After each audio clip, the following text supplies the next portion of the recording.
तुमने जीसस के साथ वही किया, तुमने सुकरात के साथ वही किया, तुमने मंसूर के साथ वही किया।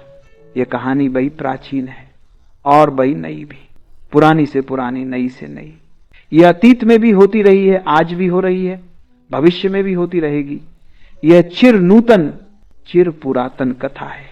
यूनान के बहुत बड़े मनीषी अफलातून ने इस कथा का एक अंश अपनी किताबों में उल्लेख किया है, लेकिन यह कथा अफलातून से भी पुरानी है। यह उतनी ही पुरानी है जितना आदमी पुराना है, और यह तब तक रहेगी जब तक एक भी आदमी जमीन पर बंधा हुआ है। अब हम कबीर के इस सूत्र को समझने की कोशिश करें, तब तुम समझ पाओगे क्यों कबीर कहता है कहे कबीर दीवाना।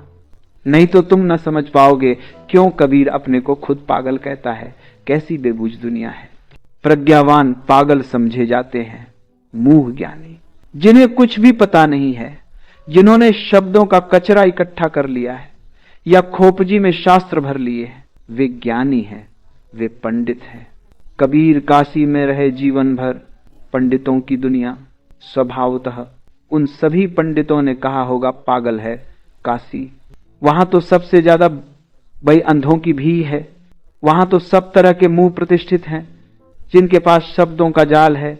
वेद उपनिषद हैं, गीता पुराण हैं, जिन्हें गीता पुराण वेद उपनिषद कंठस्थ हैं। शब्दों के अतिरिक्त जिन्होंने कुछ भी नहीं जाना, दीवालों पर बनी छायाओं को जिन्होंने इकट्ठा किया है, बजी मेहनत से, बजे श्रम से, बजी कुशलता से, वे बजे निष्णात हैं तर्क में, शब्द में। लेकिन शब्द तो छाया है सत्य की, और तर्क तो सिर्फ सांत्वना है। इसलिए कबीर अपने को खुद कहते हैं कहे कबीर दीवाना।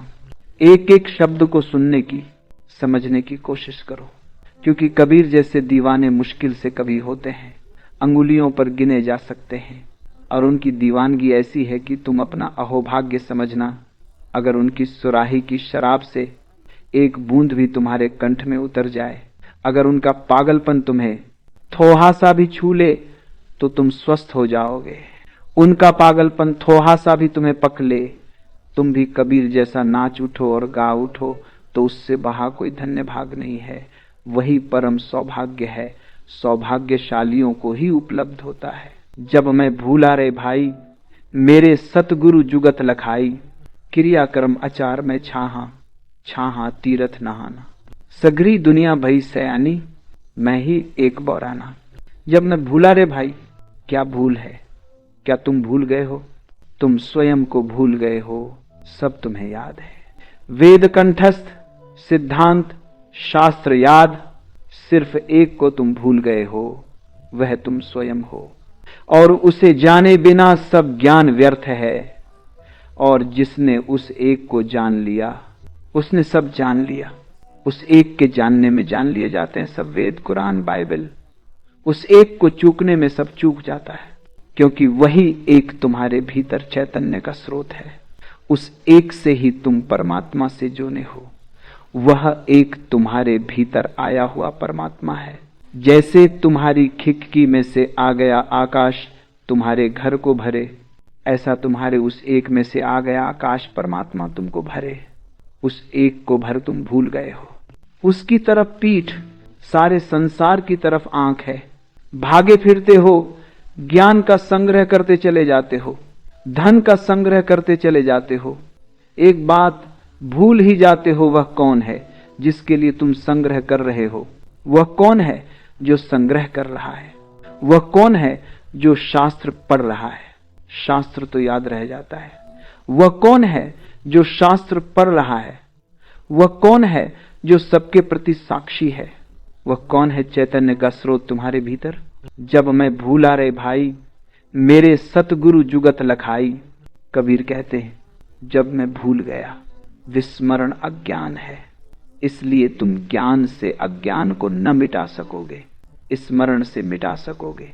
इसे ठीक से समझ लो। विस्मरण अज्ञान है, तुम भूल गए हो कि तुम कौन हो। इसकी पुनर्याद, पुनर्स्मरण चाहिए। ज्ञान से यह न होगा, क्योंकि ऐसा नहीं कि तुम्हें कुछ जानकारी की कमी है तो जानकारी बह जाएगी तो ज्ञान हो जाएगा। तुम्हारे मन में अभी 1000 जानकारियां हैं, 10,000 हो जाएंगी। इससे तुम्हारा अज्ञान न टूटेगा। तुम महापंडित हो जाओगे, लेकिन तुम्हारी मूर्खता बरकरार रहेगी, क्योंकि मूर्खता का पांडित्य के होने से और टूटने का कोई संबंध नहीं है। मूर्खता है भूलना, विस्मरण। इसलिए स्मरण से तुम्हें अपनी याद आ जाएगी, मैं कौन हूं।